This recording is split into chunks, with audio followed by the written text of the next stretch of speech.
저는 앞서 소개해 주신 바와 같이 위프코 주식회사의 김시로 부사장입니다. 저는 앞에 교수님들은 학술적이고 그런 연구적인 관점에서 발표를 하셨다면 저는 좀 제가 가업을 이어서 2008년부터 사업을 하고 있거든요. 그래서 사업가적이고 그리고 최근에 저희가 정부 용역을 기획했던 사례 그리고 앞으로 시장 저희가 기업을 운영하면서 경영하면서 느꼈던 시장에서 살아남기 위한 전략들이 있었는데요.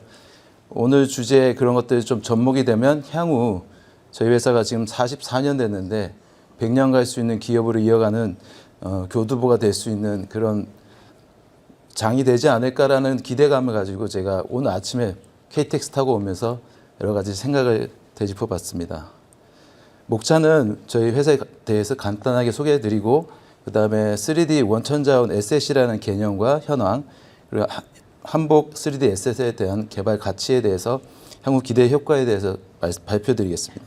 저희 회사 하면은 숭례문을 빠뜨릴 수가 없습니다. 2002년도에 저희가 저는 우창물산이라는 저희 바로 옆에 부전동에서 시작되었습니다. 저희 기업은 제가 5살 때였고요.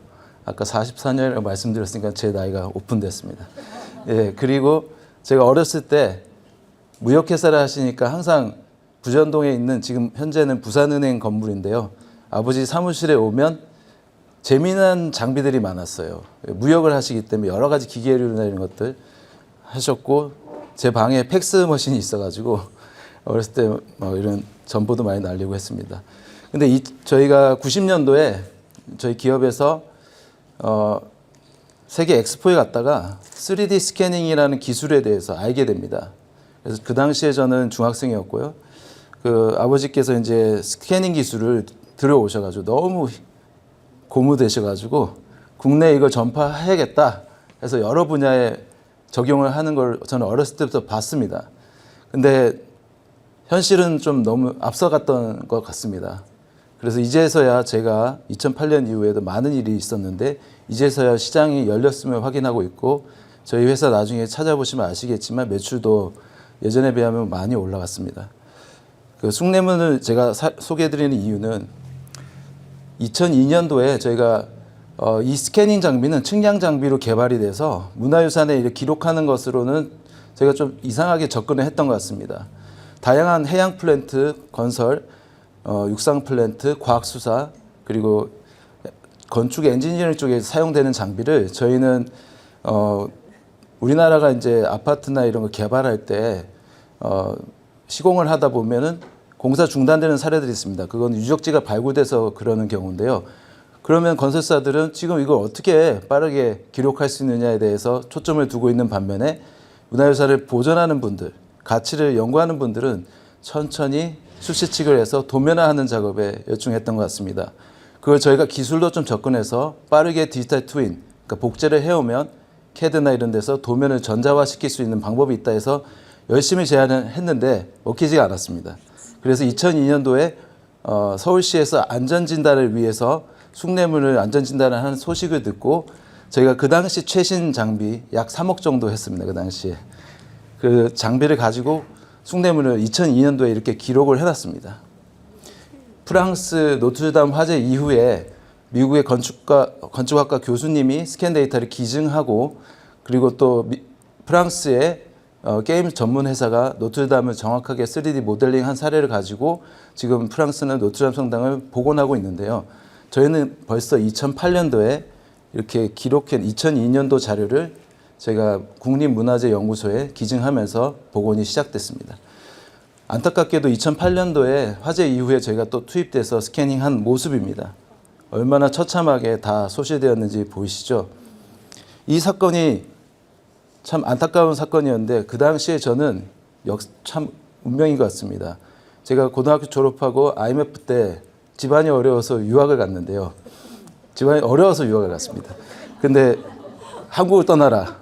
살아남아야 된다. 너는 쳐다도 보지 말고 미국에서 살아남아라 해서 떠났는데 운이 좋게 제가 JP모건 체이스라는 투자은행에 저는 컴퓨터공학을 전공해서 개발자로 근무를 하고 있었습니다. 그 당시 제가 1년 반, 2년 가까이 근무를 하고 있을 상황이었는데 출근하고 있었습니다. 시카고에. 근데 아침 뉴스에 막 이게 숭례문 화재 나는 모습이 영상으로 나오는데 저는 모르고 스타벅스 커피를 들고 사무실에 올라니까 백인 친구들이 너 뉴스 봤냐는 얘기를 하는 거예요. 그래서 딱 그걸 보고 나서 제가 생각나는 게 스캔 해놨는데 그러면 베이브루스의 예를 들면 오타니가 요즘 홈런 치면 홈런볼 몇 호 홈런볼 잡으면 대박 나지 않습니까? 전 대박 날 줄 알았습니다. 우리 아버지 이제 대박 나시겠구나. 근데 전혀 그런 상황은 아니었고 제가 무상으로 기증을 했고요. 근데 제가 그 2월 달부터 한국에 돌아와야 될 것 같다는 그 메시지를 집에서 계속 받고 있었어요. 그래서 2008년 5월에 제가 한국으로 돌아와서 지금부터 16년 전입니다. 16년 동안 지금 가업을 이어서 이 사업을 진행하고 있습니다. 많은 일이 있었습니다. 그런데 이제 그런 소실 사건들이 일어나면서 지금은 국가유산청이지만 그 당시 문화재청 청장님들이 약간의 그런 원형에 대한 기록이라도 잘 해놓으면 나중에 기술이 발전되면 이걸 똑같이 복제도 할 수 있고 그 중간에 또 3D 프린팅 기술도 나오지 않습니까? 유물 같은 경우에도 정밀하게 스캔해 놓으면 복원을 할 수 있고 다시 복제도 할 수 있고 그런 것들을 저희가 다시 제안했던 게 이제부터 먹히기 시작해서 2000년도 후반에 그러니까 2000약 2년 이후 그러니까 계속 시도하다가 2013년, 14년 이쯤에서 본격적으로 문화재청에서 3D 원형 DB 사업을 진행했고 저희가 약 80% 이상 국보 문화유산을 전부 다 디지털 용역을 수주해서 디지털로 작업을 했습니다. 그런데 AR, VR, 이런 XR 기술이 발전하면서 이런 원형만 가지고 있는 것들은 의미가 없다는 또 국회의원들 그리고 예산 담당 기재부에서 얘기들이 나와서 마침 또 저희가 트랜스포머를 해서 기술을 전환을 해서 이 원형 데이터를 가공해서 AR, VR 데이터를 어떻게 활용할 수 있는지에 대한 것들을 활용사들을 만들어냈고 보시는 바와 같이 여러 가지 사업을 16년부터 본격적으로 시작하게 됩니다.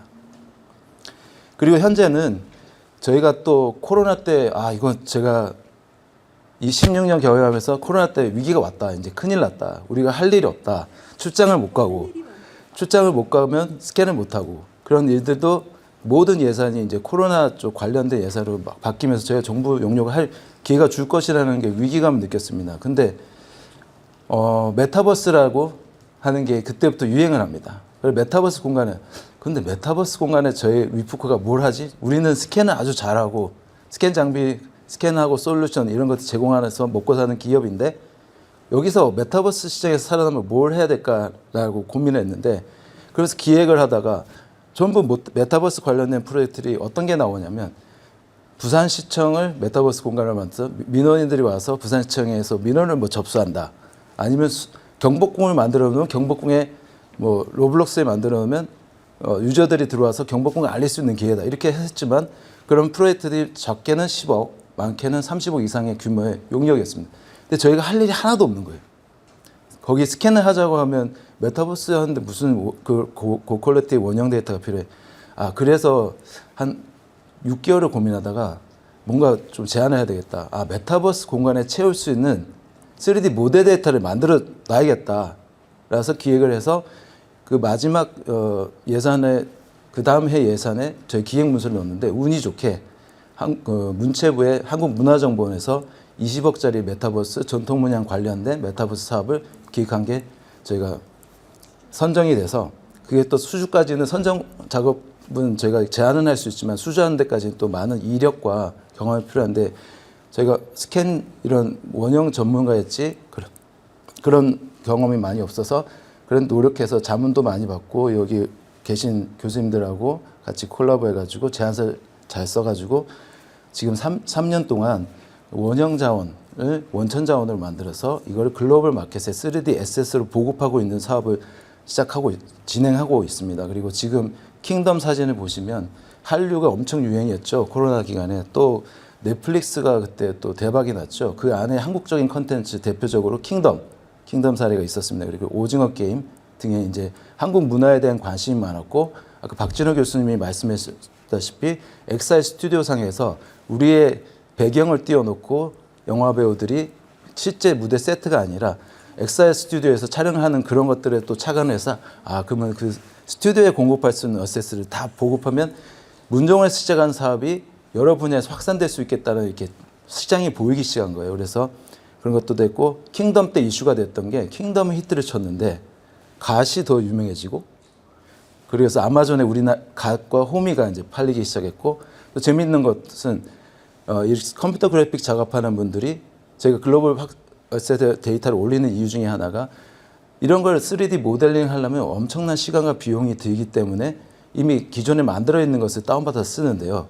그때 다운받아 썼던 건물의 지붕을 일본식 기와를 다운받아 쓴 거예요. 그래서 킹덤의 또 한때 기사에는 드라마는 히트를 쳤는데 우리 문화를 알리고 있는데 우리 유산을 알리고 있는데 기와는 일본식이다. 이게 또 논란이 됐습니다. 그때 저희가 또 그래서 기와 스캔한 원형 그대로 고증된 그 자체를 똑같이 에셋화 시키면 됩니다라고 제안해서 사업이 확산되고 문체부에서 국가유산청으로 넘어가게 됩니다. 그래서 현재는 국가유산청으로 개청 이름이 바뀌면서 국가유산 디지털 산업팀이 생겼고 산업팀에서는 이 산업을 육성하고자 합니다.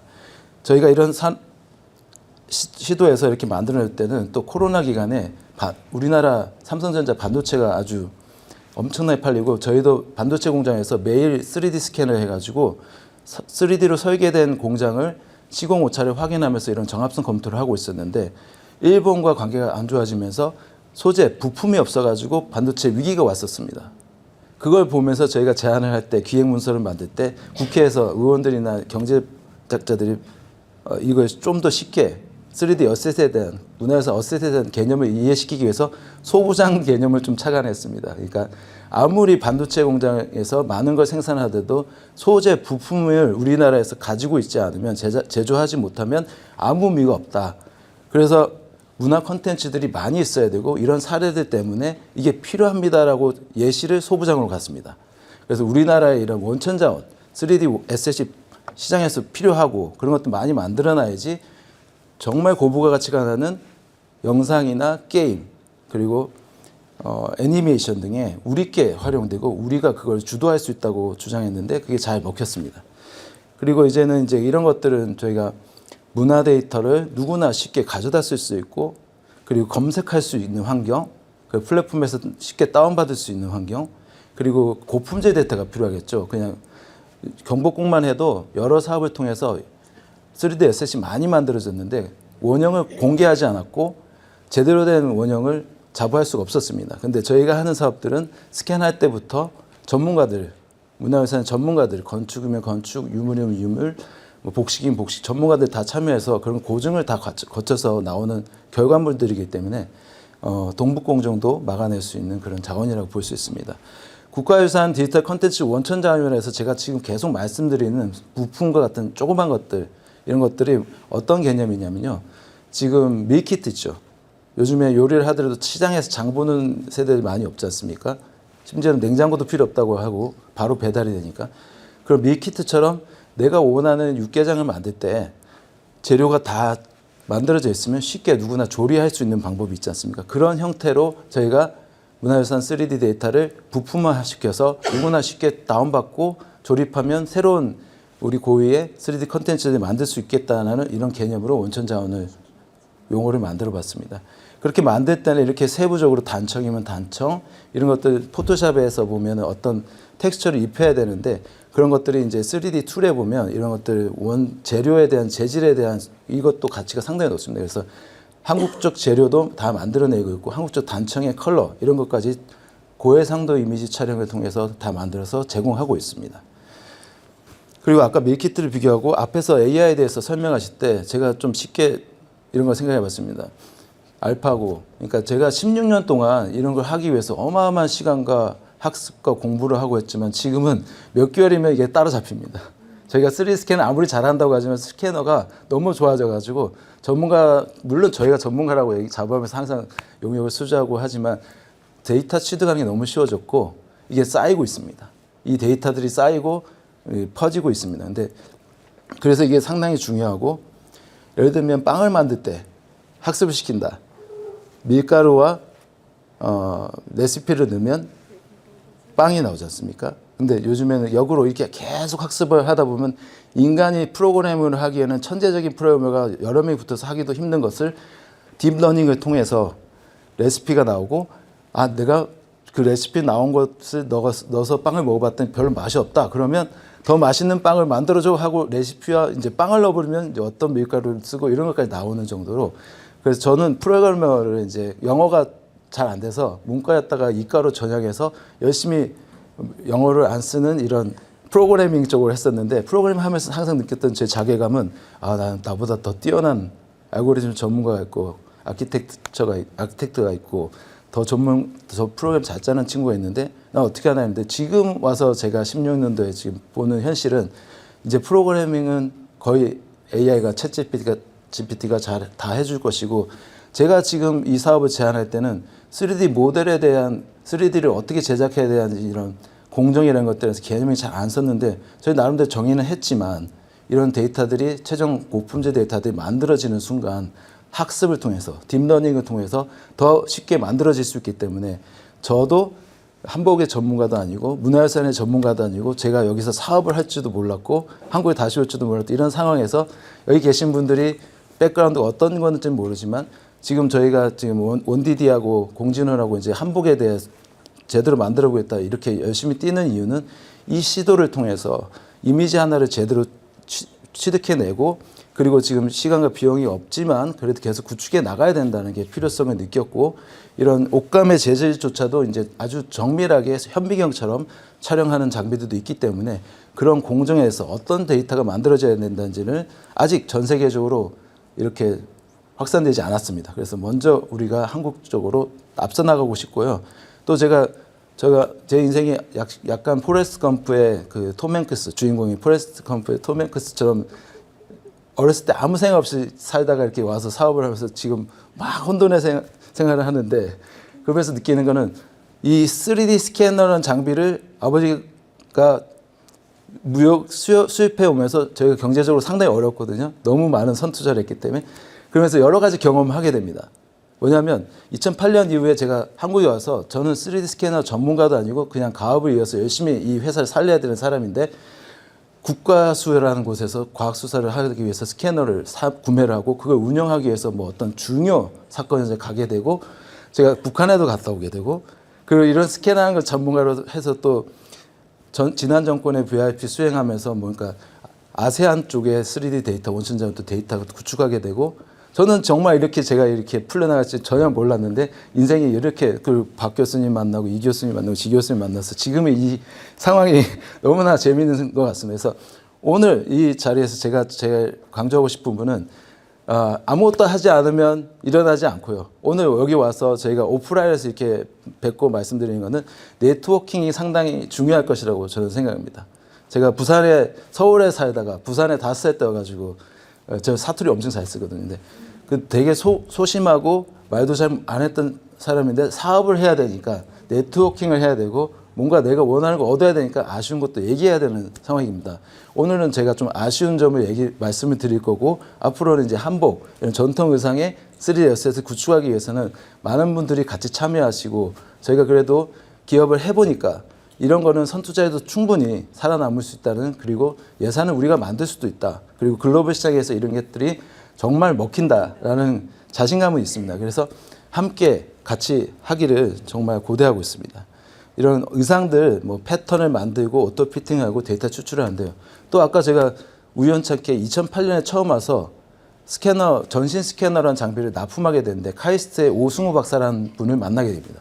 근데 그분이 어떤 분이냐면 지금 현재는 클로라는 버추얼 패션 툴을 만든 아주 엄청난 기업의 대표입니다. 그 당시 그 박사님 보면 말도 별로 없고 나는 패션 디자인 쪽에 3D 툴을 만들 거야. 3D 엔진을 만들 거야 하셨는데 저는 무슨 말 하는지도 몰랐고 하여튼 잘 해봅시다. 이렇게 했는데 회사가 발전하고 스캐너도 막 이렇게 어떻게 해야 되고 이제 보시면 제가 그래서 오 박사님한테는 지금 오 대표님이지만 언제든지 가서 우리가 같이 바닥부터 지금 이 시행을 받기 때문에 이런 걸 좀 가르쳐 달라고 해서 이제 제가 이런 국악원에 있는 문서 가지고 이렇게 하나씩 클로라는 툴을 이용해서 저작 툴을 이용해서 하나씩 만들어오고 있습니다. 근데 원디디 지수영 교수님 말씀을 들으니까 이미 학생들이 이런 걸 자유자재로 잘 쓰고 있으시다고 하더라고요. 그래서 이런 것들 뭐 버추얼로 와서 시뮬레이션 하면은 동작을 주고 해서 의복의 패션쇼나 이런 것들도 이제 한 번 진행되는 것들을 또 나중에 다시 재현할 수 있고 이런 것들을 SS스토어니 커넥트에 제공하게 되면 이 SS스토어에 전 세계 유저가 국내보다 훨씬 많습니다. 그러면 한국을 자연스럽게 한복을 알릴 수 있고 우리나라 전통 의상을 알릴 수 있는데 여기에 메타데이터가 중요합니다. 아까 이용기 교수님이 검색을 하고 어떤 걸 입력을 해야지 이 내가 원하는 자료가 나온다고 말씀하셨지 않습니까? 아무리 3D 데이터 잘 만들고 한복의 이미지를 좋게 만들어도 메타데이터가 같이 해야 됩니다. 그러니까 이게 의미가 이 의복의 의미가 뭐고 이 재질은 뭐고 옷감 뭐고 이런 것들 메타데이터는 지금 계속 공부하신 그 자료를 잘 알고 계신 분들 콜라보해 가지고 저희가 SS스토어에 보급할 때 같이 연동해서 가야지만 이게 살아남을 것이고 그런 것들을 할 수 있습니다. 저희가 이제 이거는 건무 동작을 모션 캡처해서 동작을 기록하고 이거 아바타에다 그 동작을 입히고 3D 의상 제작한 거 입힌 겁니다. 그리고 건축물은 저희가 그 3D 에셋으로 만든 건축물 그 배경으로 쓴 겁니다. 그래서 이런 것들이 하나의 예시입니다. 최적화 기술도 있고 자세한 것들. 이거는 수원화성에서 무예 24기가 있는데요. 매년 이렇게 경복궁에 이제 광화문 교대식 하듯이 수원화성에 가시면 무예 24기를 실제 이분들 공무원이세요. 24기 동작을 시연하는 분들입니다. 다 하나하나 모션 캡처해가지고 무기도 3D로 만들고 전투 의복도 만들어서 이렇게 예제로 게임에서도 이런 것들을 활용할 수 있다는 예제로 만들어 본 사례입니다. 네, 지금 동북공정이 아주 핫합니다. 그래서 저희가 SS스토어, 에픽게임스, 그리고 유니티의 SS스토어, 그리고 스케치랩의 글로벌 마켓 SS스토어에 올렸을 때 제일 먼저 중국에서 댓글 납니다. 아, 우리 거 만들어서 고마워. 이거 공짜로 만들어서 고마워. 근데 이거 왜 너네 거라 하지? 이런 식으로. 근데 누가 뭐래도 저희가 만든 건축물은 대한민국에 존재하고 있고 저희가 스캔해서 원형을 알고 있고 그런데도 그렇게 우기는 경우가 사례가 많습니다. 그런 억울한 사례들이 한복에도 마찬가지죠. 그래서 국가유산청 청장님은 지금 경복궁에서 이제 한복 대여점에서 아까 정체불명의 퓨전 한복들 그리고 뭐 임금님 옷을 입고 갓을 쓰고 다니는 사람들 이런 사람들 뭐 이런 없앨 수 있는 가이드라인을 만드는데 이용기 교수님 말씀하신 것처럼 한복 대여서도 정말 명품 전통 그대로를 해서 멋지게 더 스튜디오에서 촬영을 해주고 본인이 이렇게 입은 것을 바로 3D로 촬영도 할 수 있는 장비도 있으니까 그런 것을 한번 팝업 스토어 같이 만들어 가지고 이슈화 시키고 거기에서 또 촬영 입을 때마다 데이터가 만들어지잖아요. 그런 것들도 하면은 어떨까라는 지금 아이디어는 구상을 하고 있습니다. 그래서 지금 문체부도 국가유산청도 전통 의상에 대한 수요를 느끼고 있고 지금까지는 아직까지 저희가 건물, 유물 이런 위주로 전통 문양 위주로 만들었다면 이제 시범 사업을 했으니 앞으로는 전통 의상 쪽으로 더 확대시켜 나가야 됩니다. 정말 시장이 열려 있고 앞으로 발전할 수 있는 겁니다. 그래서 제가 여러 산업에 다 다니기 때문에 조선소에서도 제가 스캔하고 어쩔 때는 제가 헬멧을 쓰고 다니고 어쩔 때는 양복 입고 와서 교수한테 발표하고 어쩔 때는 미국 가서 뭐 이렇게 협의를 하고 이러는데 우리나라 이제 저희 또 문제가 조선소나 산업 현장에 가면 젊은 친구들이 이런 측량업이나 이런 것들을 기피합니다. 예, 노하우가 이제 끊어지는 거죠. 전통 의상도 이런 노하우가 끊어지면 안 되지 않습니까? 근데 좀 새로운 방법으로 뭐 직접 수시측하고 재단하고 하신 분들 다 계시겠지만 이런 것도 아카이빙을 잘 해놓으시고 그다음에 젊은 친구들은 본인들이 좋아하는 이런 툴 그리고 시장에서 바로 본인들이 이렇게 왜 해야 돼? MZ들이 워라밸을 추구할 수 있는 뭔가 실적 그리고 매출 이런 것들 나올 수 있는 것들을 시장을 먼저 보여준다면 자발적으로 이런 것들이 채워질 것입니다. 그러면 채워지면 지금은 저희 같은 전문 기업이나 전문 연구자들만 할 수 있는 것들이 이제 앞으로는 소규모 인디펜던트 게임 개발자, 웹툰 작가 모든 사람들이 여기저기서 막 만드는 것들이 이제 그 글로벌 스토어나 플랫폼에 쌓이게 될 것이고 그게 시작이 되는 지금 분위기 때문에 빠르게 우리가 거기에 동참해서 만들어 나가야 되지 않을까 싶습니다. 짧지만 제가 두서없이 여러 가지 말씀을 드렸습니다만 좀 젊은 사업가가 이렇게 시장에서 살아남기 위해서 다양한 체험을 하면서 느낀 바, 그리고 또 향후에 앞으로 제가 더 잘 해보고 싶어서, 그리고 저희 위프코는 100년이 갈 수 있는 기업으로 제가 중간 역할을 잘 할 수 있게끔 지금 엄청나게 고민하고 있는데, 그쪽 분야에서 우리 운이 좋게도 제가 지수영 교수님이나 관계자분들 오늘 초대해 주신 협회에서 이렇게 관심 가져주셔가지고 이 자리에서 제가 사적인 소견을 좀 발표드린 것 같습니다. 예, 경청해 주셔서 감사합니다.